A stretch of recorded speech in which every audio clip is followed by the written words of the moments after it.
does not mean changing his place geographically, but rather he's coming back to act as a leader. And he feels need of the importance of the Song of Azinu that has to be elaborated upon, like you said, Michael. It has to be explained. And who joins him? The existing leader, because he's already appointed as a leader. So he has to be with Moshe Rabbeinu. Okay? And as we said, Hoshea here and not Yoshua, Hoshea remained the same humble Hoshea that he was prior to being sent as the spies, and therefore the Yud is plucked out of his name. He remained the same humble Hoshea in spite of the fact that he's now leader number one above the entire nation. And there they go together and they explain to the entire nation the emphasis, the greatness of the song, how it's explaining who we were, where we came from, and to where we're going to be in the days of the Mashiach. Then we came to the second pasuk, and we all understand that it's like superfluous. It's not needed. What do I have to know that Moshe finished the words of the song of explaining that? Rather, Moshe Rabbeinu is about to say goodbye. But it's hard for him as a leader, as a father, a loving leader, to say goodbye without giving some last advice. And therefore, the Torah uses this pasuk, Vayichal Moshe, as an act of separating between the explanation of the song and now the last advice that Moshe right now is going to give. And the question is, what is he saying here in these last two psukim, 46 and 47? Look, Moshe is now embarking from a group of people, a nation of Israel that wasn't the nation that he led. The nation that Moshe Rabbeinu led in the desert was a nation that was led by God metaphysically. Man coming down every day. The water rolling every day. No physical worries that the Jewish people have during their 40 years in the desert. No.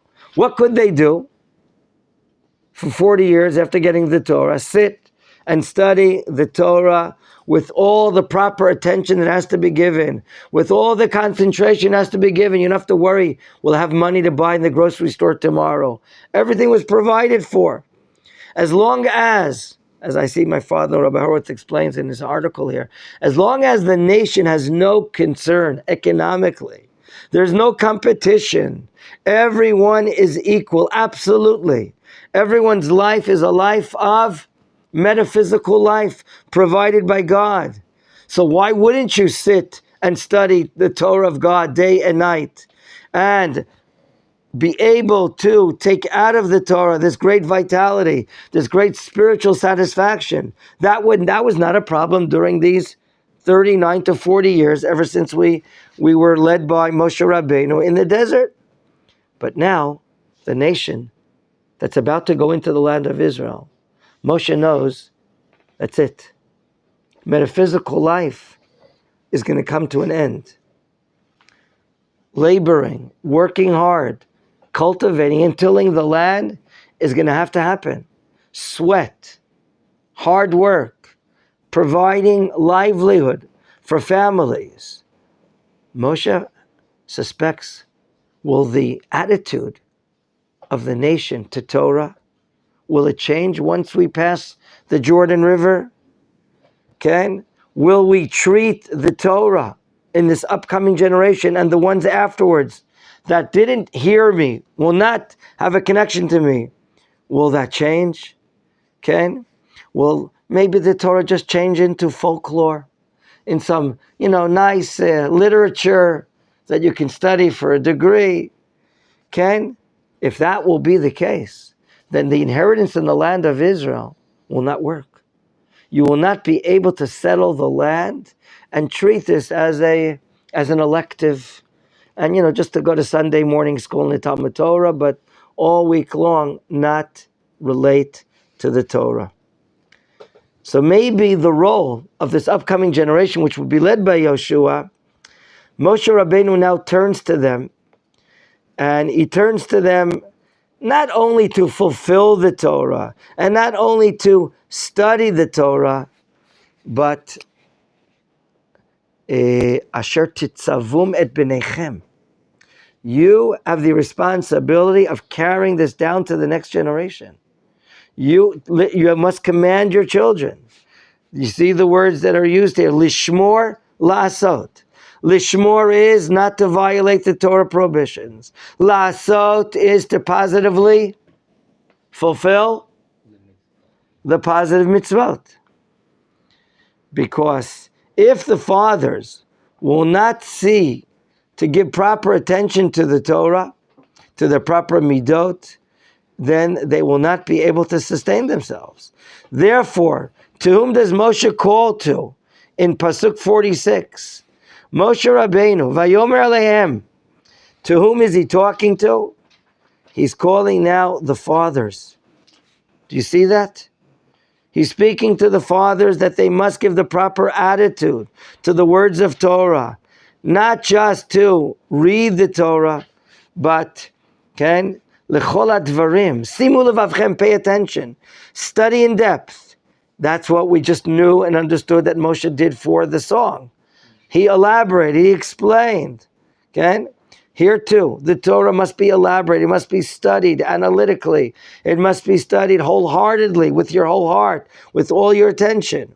And therefore, the generations that right now are going to be coming into form and fashion in the land of Israel, their responsibility is really mankind. If they study the Torah and analyze the Torah and do what they have to do, it'll be fine. But Moshe says in the last pasuk, Kilo davar reiku mikem. Torah is not reik. By the way, mikem arouses difficulty. Who needs the word? I need Moshe Rabbeinu to tell me the Torah is not something empty. Okay? Or I should have written, Kilo adavar reiku lachem. What is mikem from you? It should have stated lachem. One of the great Amoritic scholars in the land of Israel, Rabbi Mana, he appears in the Talmud Yerushalmi, and he brings this pasuk, and he asks the same question, Kilo davar reiku mikem? It should have said Kilo davar reiku lachem, for you. What is mikem? The answer is, if you do not understand something, okay, and you think you know it all, and there's maybe a problem here in the Torah, then it's only because you're empty. You're not strong enough. You haven't toiled enough. If you examine Torah and you say, well, this is not needed, or this is countless, this is not important, and so on and so forth, okay, then you're misunderstanding the Torah is divine. The Torah is perfect. The Torah is wholesome. The lacking is with you. The lacking is your lack of understanding. And lacking is your lack of imposing upon yourself the proper hours, the proper study. Okay? There are a lot of people that relate to the Torah and they're not satisfied. They don't have satisfaction. They don't have understanding.